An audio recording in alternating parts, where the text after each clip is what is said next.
Shooting it raw? Yes. Shooting it raw.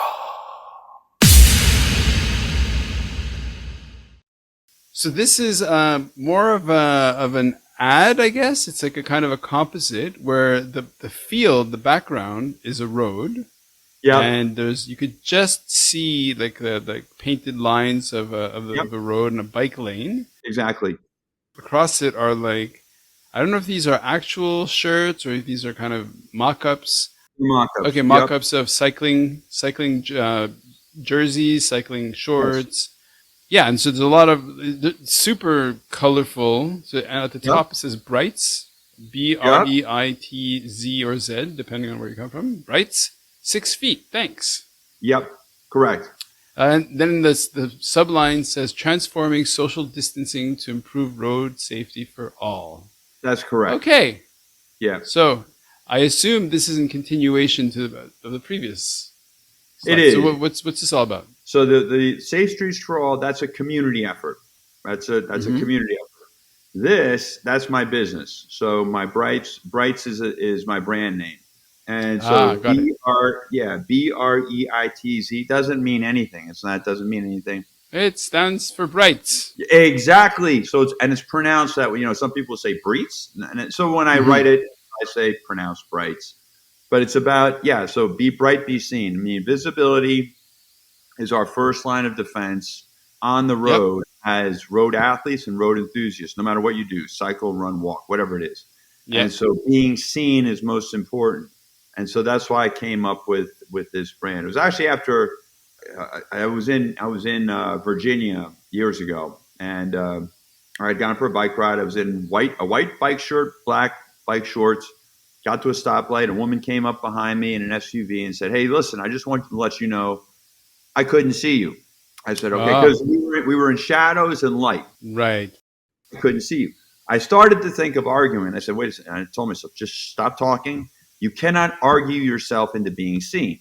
So I listened to her. And bottom line, she said, "Wear bright colors." From then on, I started wearing bright colors.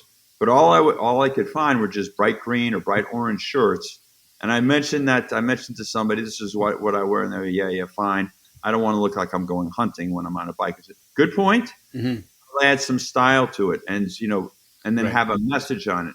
So it evolved to the 6 feet thanks, which again is, like it said in that byline, that is transforming distancing. So the 6 feet, everybody has that in their mind. They know what 6 feet looks like, to safety, a safe distance to pass on the road. Yep. And like I said, that it's been getting a really good reception. And I'm just at the point right now where I have some inventory. Oh, yeah, nice. So you have inventory. Oh, that's great. That's great. Yeah, I do. That's great. So how long have you been making sports jerseys? Like how much history you have in this? Okay, so it's been about 6 years. So my brand is new, and I started to put this together in like 2017 is when I actually started to get some stuff together. So that's six years ago. Shortly after I started to put together my own piece, like design pieces, the company that I was working with, VOMax, was sold to a new owner. The new owner saw my stuff and said, would you like more of an interest in this business? And I did, because the stuff that they were making was great for the 80s, but not for the 21st century. Oh, yeah. We'll change that. Anyway, that company, I invested, I paid to work and lost it all. Lost all the finances. No. Yeah, but you know what? That's just money. I learned a lot from that. And so, how to work. I was working in a factory, or, was in a factory. And so I saw how things worked. We had hand grenades every day. I'd have like a teacher, I'd have a plan for the day. I'd walk in the door, boom, they throw me a hand grenade, dive on it. Okay, fine. We'll deal with that. But learned an awful lot. And so that's all I care about. In life, hit obstacles. And if you go, it's all about resiliency, how you hit that obstacle, take what you learn for that and move forward. Have you been hit by a car? Yeah. Yep. Oh, okay. Why don't you talk about that? Like, because obviously the motivation to make, so for example, you could be riding your bike and then you get to an intersection and somebody stops and lowers the window and says, "Hey, I couldn't see ya." And Oh you'd my be, goodness. yeah, whatever, you know. But in your case, your response was, okay, what can I learn from this? Yeah. So why don't you talk about why did your brain make the connection? Oh boy, because there have been so many times when I've been riding. So yes, I've been hit a couple times, not Oh, badly. wow. So the worst Okay. was when I was 7 years old. I just had a hernia operation, just got cleared from the doctor, whatever, to do whatever I wanted to do physically. Oh, wow. My mom had then said, we're going to the beach. My mom was a doc herself. We're going to the beach. But I cleaned the garage and I put the bikes in front so nobody would go in. Not as if anybody would go in, but my bike's sitting there. And I go, I just want to go across the street and come back. I went across Right. the street and didn't make it back. I hit a car. So the car came down the road. Apparently, the woman who that I collided with, she couldn't see me. It's not her fault at Yeah. all. My Yeah. fault. So that's one lesson that I did have to get stitched up. Had a concussion, and from that. Oh, wow. But then I've been hit, run into by cars. Car turned right, and I was still pedaling, and my pedals were scratching against the side of the car. So I Right. went Right. like that, and I've been hit from behind mildly, and the Hmm. stopped in front of me, and I ran into it. So I've had multiple incidents, but there have been way way more times where it's been a near miss, and Yeah. then Yeah. you cycle, you start to look for cues. How fast did this Right. car come to the intersection? Where are their tires pointed? Where are their eyes? Doesn't mean, Right. and I wave at someone, go like to say thanks. I'll go by and Yep. wave thanks, just to confirm that connection. Absolutely. But I've shot behind. I've seen the car come into the intersection or somebody turn in front of me. Just recently, I had two instances where I knew this was going to be a head-on collision, and I didn't Oh, swear. wow. Fortunately, the window was down. The guy stopped. I mean, because Yeah. I had no chance to move. Sure. Fortunately, he stopped, and I said, "Hey, that was close." And he just looked straight ahead, and he knew.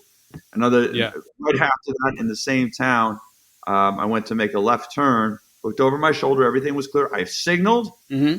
my turn, and then I hear screeching brakes, and I look down, not behind me, look down, and I see the bumper right off my rear wheel. So I just let the bike roll. Oh, wow. Turn, I waved to the driver, come over here. It was a young woman. She had her phone on her lap and was Right. braking hard. If it had been, she wasn't using that phone, it would have been on the floorboard. But it was on her lap. I Sure. said, please don't do that again. She was in tears. Anyway, I said, look, I forgive you, but Hmm. please watch yourself when you're out there. So that's more of a cultural change. But, Okay. because I said, I'm wearing bright stuff, my lights are flashing, I signaled. I had my left arm out, so to signal I'm turning left. And I said, did you see me do that? Her answer was, I saw that. I didn't know what it meant. Right. There are so many things on different fronts that need to be addressed. But Yeah. yes, that's what inspires me to keep going. Right. Okay. Well, because you said it inspires you to keep going, we're Yeah, gonna fly on to the next photo. How's that? sure.